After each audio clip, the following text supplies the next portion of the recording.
Hey, how are you? I'm SliceofOtaku, and today we're going to bring into question Pink Diamond's claim on Earth. Now, the initial basis for this video was inspired by @LionTheMovie on Twitter, awesome name by the way. Now, they pointed out to me that the moon base located on the jungle moon, which was in the possession of Yellow Diamond, displayed a slight yellow tint to it, essentially reflecting her ownership. Yet, despite the Earth allegedly being Pink Diamond's colony, her respective moon base does not reflect her ownership in the slightest. In fact, its coloration seems to be more so tailored towards the color palette present in White Diamond's mural depiction. Now, in the present day, Yellow Diamond's jungle moon base is very much devoid of its original color, so you may believe that the same may have happened in the case of Earth's moon base. But I disagree. The location of Yellow Diamond's jungle moon base exposed it to the elements continuously for thousands of years with absolutely no proper upkeep, whilst the Earth's moon base would have never been exposed to such elements, allowing it to essentially be preserved in perfect condition for all those years. But okay, let's say this moon base was originally White Diamond's. What does that mean?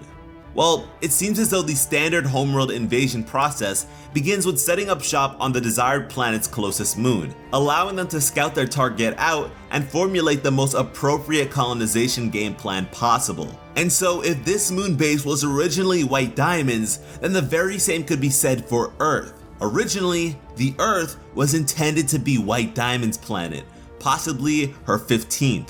I mean, just look at the coloration of the original dropships that landed on Earth. They are white, and the color of the dropships Yellow Diamond uses to procure her own planets are yellow, reflecting her. And several months ago, I recognized the likelihood of White Diamond having some amethysts as court members, because if you notice, when our amethyst visits Pink Diamond's former zoo station and shapeshifts to more so mirror the ideal amethyst build, she bears a diamond insignia which we've yet to see on any other gem, one that is neither blue nor yellow.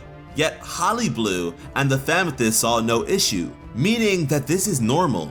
It is normal for an amethyst to be in the possession of White Diamond.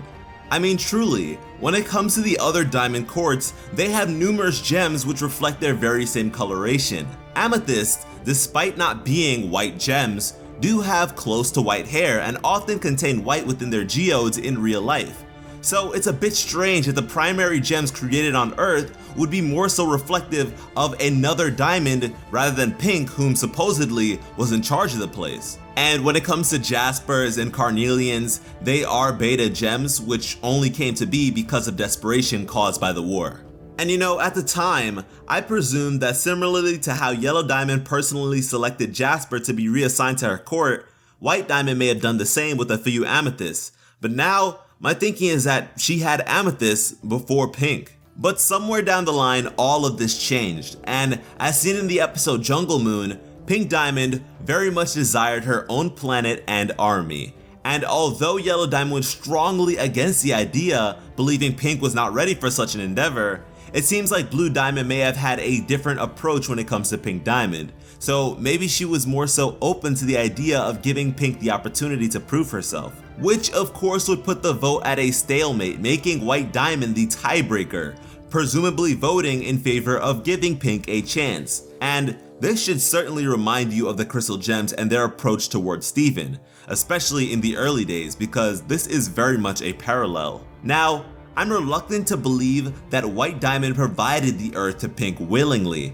and that's because of Pearl. Because of Pink Diamond's defective condition, I'm now led to believe that this may have been the primary reasoning behind why Pearl is incapable of divulging diamond-related information. And in the episode Jungle Moon, there are no pearls present, possibly due to Pink Diamond's presence and/or her lack of a pearl at the time. At this point, I'm most certain that Pearl belonged to White Diamond as her original owner, but there are of course contradictory tidbits littering the lore which indicate otherwise, which have up until this point had us all sort of chasing our own tails, saying she's Pink's, she's White's, and considering the diamonds are perceived to be perfect beings, it would only make sense for their pearls to be the perfect pearls, the cream of the crop in a sense. And as arguably the most important diamond, White Diamond's pearl may very well be considered to be the ideal flawless pearl, something that could draw reference to what is generally the real world's most desirable pearl,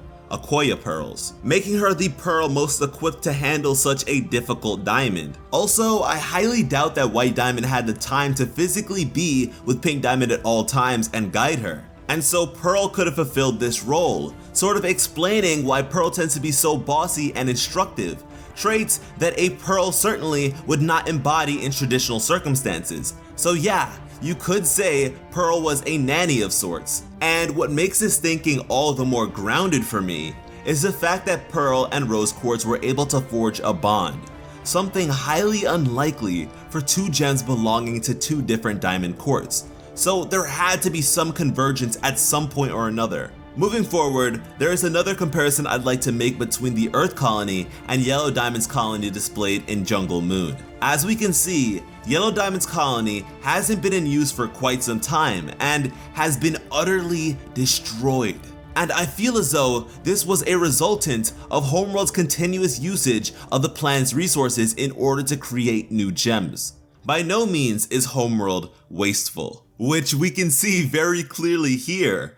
Yellow Diamond made sure to exacerbate every last ounce of usefulness from her colony, but as Peridot indicated, the intended usage of Earth was totally different. The schematics to which were thoughtful, purposeful, and ingenious. And no disrespect to Pink Diamond, but I'm more so inclined to believe that she wasn't the intellectual mind behind this. It's possible that White Diamond recognized the overall limited lifespan of Homeworld itself, as indicated by the establishment of Era 2, which Peridot equates to be Homeworld in a sort of conservation mode, as all gems created domestically are made without powers, because of the dwindling resources on Homeworld. At first, a gem kindergarten removes the ability for organic life to persist in a particular area, but seemingly over the course of enough usage, the planet will no longer be able to sustain itself. So maybe, just maybe, the Earth was an important step in resolving said issue, but Pink Diamond eventually steered too far off course, becoming problematic for White Diamond. But guys, the way in which so many of our theories are now seemingly aligning to reveal more and more of the big picture is just nuts, and